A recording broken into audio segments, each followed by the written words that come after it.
practice your inner peace na pag nagrereklamo sila, okay, hindi ako mati-trigger, hahayaan ko lang sila, this is good for them kahit magreklamo sila. Because the truth is, you have given them some time, only that you're establishing limits.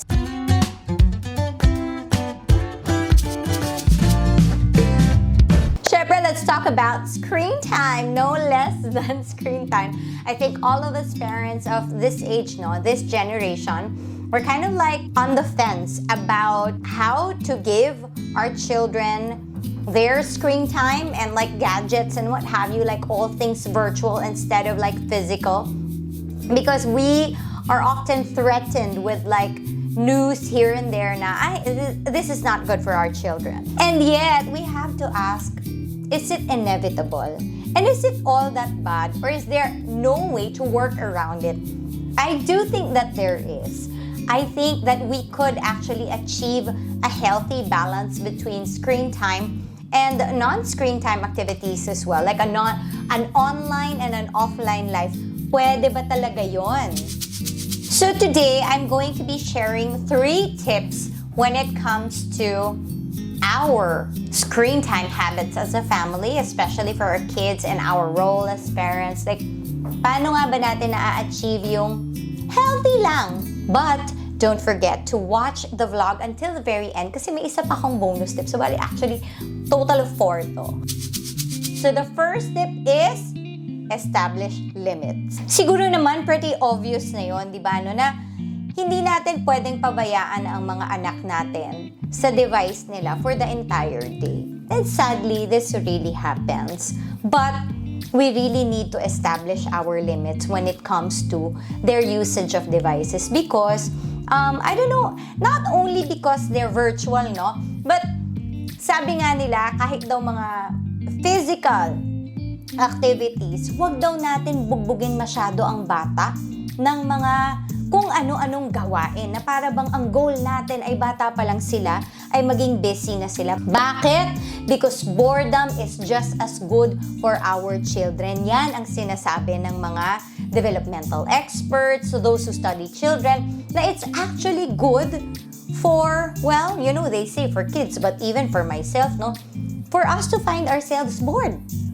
Meaning yung, oh my gosh, okay, I can't do anything. Because when you can't do anything, then you begin to think of, I want to do something. So this is why I want to encourage parents out there, do not be afraid of establishing limits. That's one. And also, do not be afraid of their whining and complaining when you establish those limits.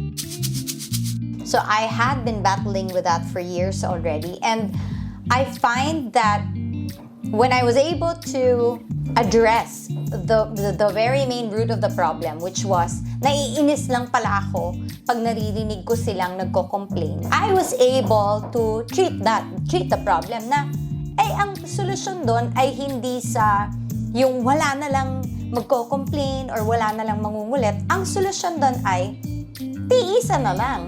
Kahit na mangulit sila sa akin, hindi ko ibibigay. Ngayon, yung kapalit nun sa akin is, kailangan kong matiis yung pangungulit, yung sakit sa tenga na nangungulit sila at saka nagko-complain sila sa akin kasi gusto pa talaga nila to be on the devices. Hindi pwedeng wala. Do not be afraid of it. They will complain, they will whine, some will even cry and make wala. That is all part of the package. Just, practice your inner peace na pag nagrereklamo sila, okay, hindi ako mati-trigger, hahayaan ko lang sila, this is good for them kahit magreklamo sila. Because the truth is, you have given them some time, only that you're establishing limits. I mean, it's just like, do I allow my kids candy? Of course! If they asked for 1, I would give them. If they asked for 3, maybe so on like a special day, 3 candies is okay. If they asked me if they could eat like 1 whole pack of candies in 1 day, in 1 sitting, papayagan ko ba sila? Hindi, di ba? Kailangan nating tandaan na the limits are there to protect. They are not there to make them have a hard life. And if we know that that's what's in the back of our heads and what's really in our hearts, then we can be firm about it. So the first is establish limits, and the second is consume together. What do I mean by that? So I'll speak from personal experience that I really don't like video games. I don't do them for myself. My husband does. And so what we have resolved to do with the family is that they will play together. Their dad plays with them. And you know, sometimes one of the funniest things for me to hear from the bed is like, so this is the office and like the gaming computer is there. They would play all together, silang tatlo. And they would be like screaming, ah! Yung talaga parang, he fell, I fell, or I won, ganon. It's such an activity for the father and the son. I find comfort in that, knowing that my kids have not lost the ability to relate with a human being over just, you know, their passive consumption with their gadget or their device. So siguro yung tip ko dyan ay yung parang when they do Minecraft together or when they have like the Lego towers and all that, magkakasama sila.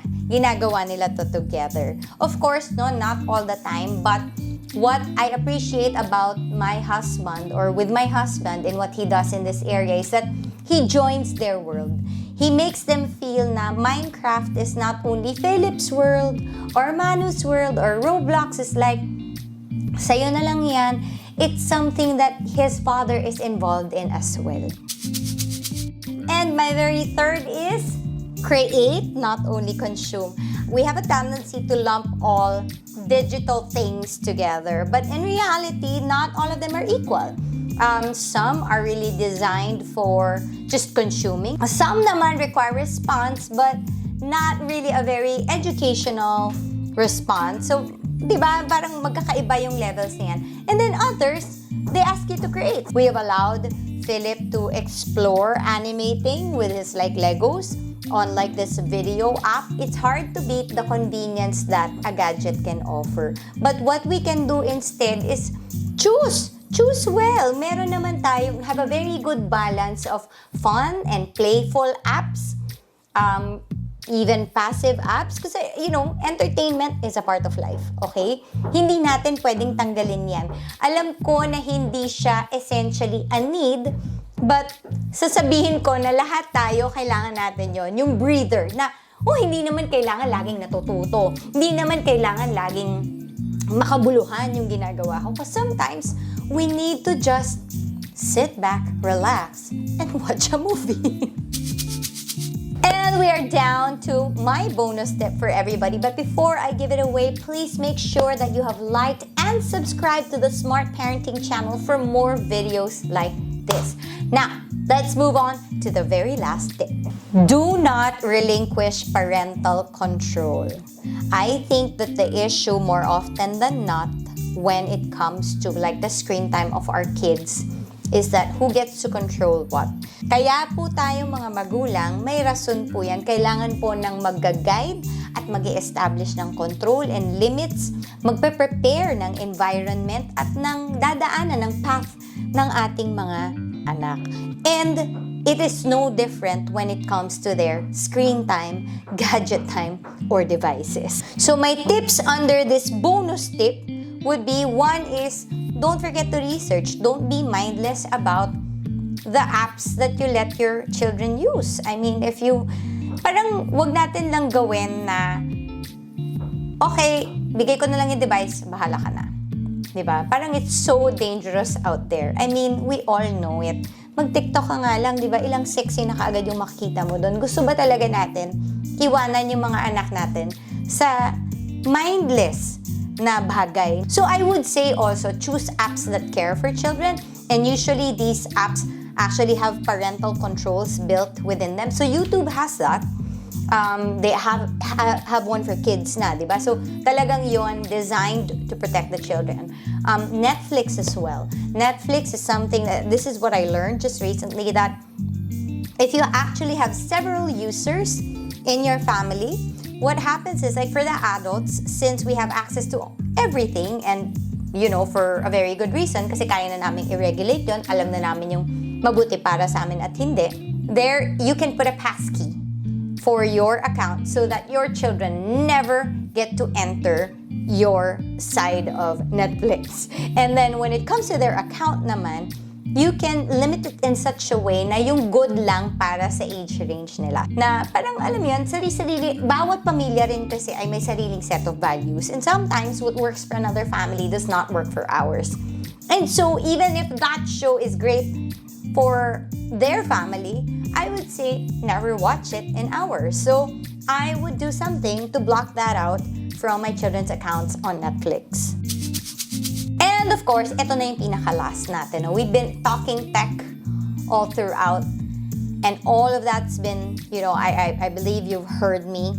But also, my very, very last tip, give them other activities as well. I think many of us love the convenience of having something as small and as powerful as an iPad or a phone to give to our children just to make them shut up or like not move or just be still, right? But sometimes what we fail to see is that they really are supposed to move. They're not supposed to be still. Kasi hindi natin iniisip na ano ba talaga yung mga kailangan ng bata. And I really need to say that na as much as we would like to have a good balance of screen time and non-screen time in our families, I also have to share the truth that what is the reason behind it pa when they have excessive use of gadgets? More often than not, it is not the children's fault, but it is ours. It is because it is more convenient. We like more quiet. We like less activity. Tayo yung may gusto nun di ba? But isipin natin, ano ba talaga yung mas gusto ng bata?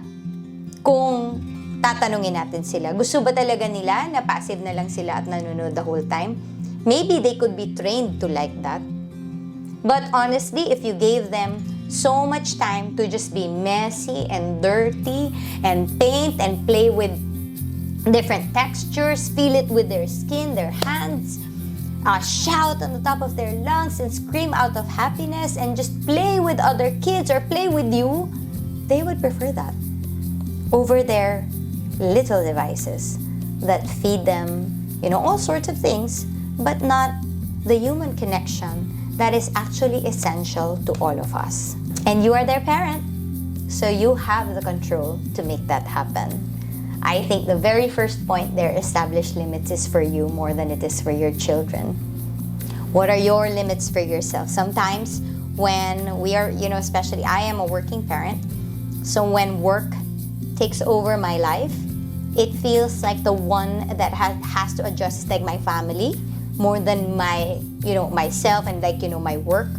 Actually, just accepting the fact na, 9 to 5 lang naman talaga yung trabaho ko, diba? So why are you asking for more? So pag sinabing 9 to 5, 9 to 5 lang. Diba? I know there are exceptional seasons for that, and that's gonna be a whole new topic altogether. But for now, let me just leave you with that.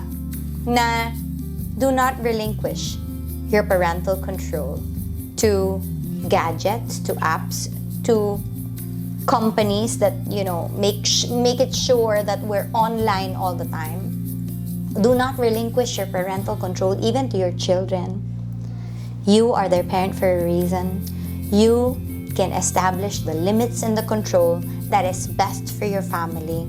So go ahead and be responsible with that. Embrace that and say to yourself that God has given me this authority in our family's life so I can make it sure that we get to live the best of it. So that's it for today's episode of Poprica. I wonder, kayo ba ay nakarelate? Kayo ba ay may violent reaction? Or do you actually want to add more to the tips that I've shared today? This is why I want you to subscribe to Smart Parenting channel so we can have more talks like this. Also, kita-kits po tayo every Monday, 6 p.m. po for another episode here on the Smart Parenting Fam. My purpose, my lifestyle, my family. This is Smart Parenting. Goodbye, guys. I hope you have a nice day.